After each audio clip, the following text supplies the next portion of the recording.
The truly great things, the ones that last, they're almost never a single flash of brilliance. They're growths. They're built over time, layer by layer, accumulating strength to withstand a future no one can predict.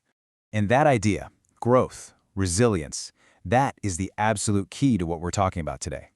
We're going to connect a 19th century engineering marvel to one of the most critical and, frankly, frustrating failures in modern AI. Let's get into it. Our story doesn't start with code. It starts with steel and stone and a secret. In 1877, the Brooklyn Bridge was the most ambitious project on the planet. But deep inside its guts, a conspiracy was taking hold, one that threatened to send the whole thing crashing into the river below. The fraud itself was just breathtakingly audacious. A contractor was secretly swapping in millions of pounds of brittle, garbage-quality wire for the main support cables. I mean, we're not talking about a minor defect here. This was the very heart of the bridge, the thing holding it all together. And that brings us to the big mystery.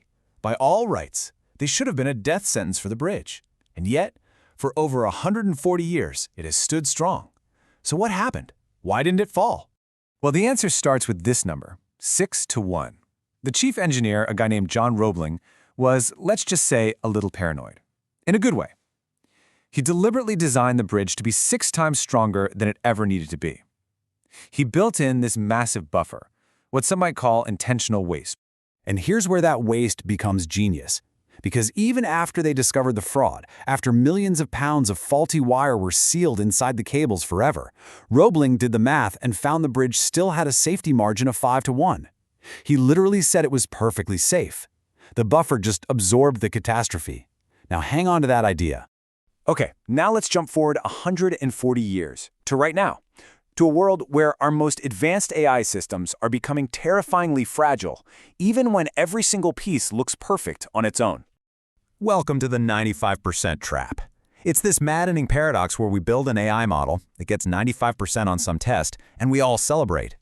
But the second you try to chain a few of these successful models together to do something actually useful, the whole system doesn't just get a little worse, it completely falls apart. Let's just walk through the math, because it's brutal. So, step 1. Maybe our AI agent is just picking a tool to use. And it does great! 95% reliability. We'd give that an A, right? But by the time we get to step 5, look what happens. The system reliability has crashed down to 77%. Our straight-A student is now barely passing. This is the compounding effect of error, and it is relentless. And by step 10, it's down to 60%. You're basically flipping a coin. A system built from parts that all look like winners has created total systemic failure. So what's going on here? What's the invisible force causing this collapse? It is time to name the villain of our story. And it's not a bad piece of code or a buggy model. It's an ideology. It's the tyranny of optimization. For decades, we've been taught that efficiency is king. We are obsessed with stripping away anything that looks like waste, any extra capacity, any redundant checks, any slack in the system. But in our quest for peak efficiency, we're not making things stronger. We're making them brittle, ready to shatter at the first unexpected shock. Just think about the difference between a Formula One car and a battle tank. The F1 car is the absolute pinnacle of optimization. It's a marvel of engineering for one perfect, pristine racetrack. A single pebble on that track can cause catastrophic failure. A tank, on the other hand, it's massively inefficient. It's heavy, it's clunky, it's loaded with backup systems, it's full of waste. But it is robust. It's built to survive a world that is hostile and completely unpredictable. And this isn't just a cool metaphor, by the way. There's a formal theory for this. A sociologist named Charles Perrow called them normal accidents. He figured out that when systems get both super complex and really tightly coupled, meaning one small failure instantly cascades everywhere else, then huge catastrophic failures aren't just possible, they are inevitable. You've actually designed a system that is guaranteed to blow up. The investor and writer Nassim Taleb gave us the perfect language for this. A fragile system, right, that's our F1 car. It shatters under stress. A robust system, that's the tank. It resists stress, it endures. But then there's this third category, the anti-fragile. Think of your immune system. It actually gets stronger from being exposed to stress. So the real question is, how do we stop building so many fragile F1 cars and start building more robust tanks? And that is where we find the hero of our story. It comes from the most high-stakes, unforgiving engineering field on the planet, aerospace. It's a mindset that isn't built for efficiency, it's built for survival. And this takes us right back to that beautiful bridge. John Roebling was practicing the aerospace mindset more than a century before we had a name for it. That 6-to-1 safety factor, that wasn't waste, that wasn't inefficiency. It was a brilliant, strategic, life-saving buffer. It was foresight. It was a plan for a world where bad things inevitably happen.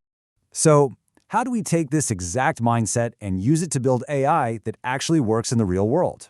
We do it by building something we call the Six Sigma agent. Here's the blueprint. The absolute core principle here is something called triple modular redundancy, or TMR.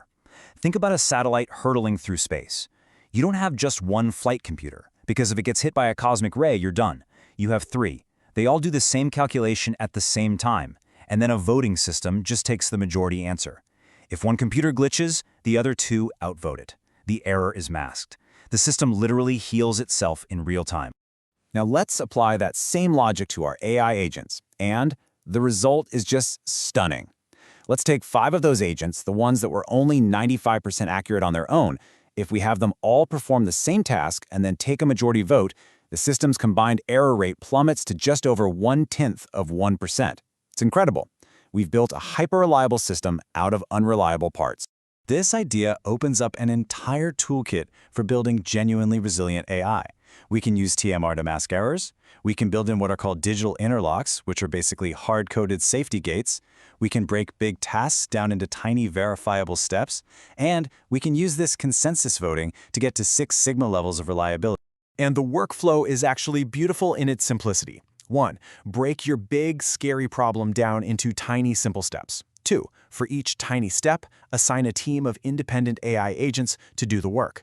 3. A voting judge looks at all their answers and determines the consensus. And 4. Only that verified majority rules output gets to move on to the next step. It's like an assembly line for building trust.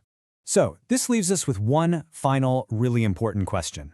I want you to think about the systems you're building, the companies you run, the strategies you're betting on. What are you building? Is it a fragile F1 car, optimized for a perfect world that will never exist? Or are you building a robust tank?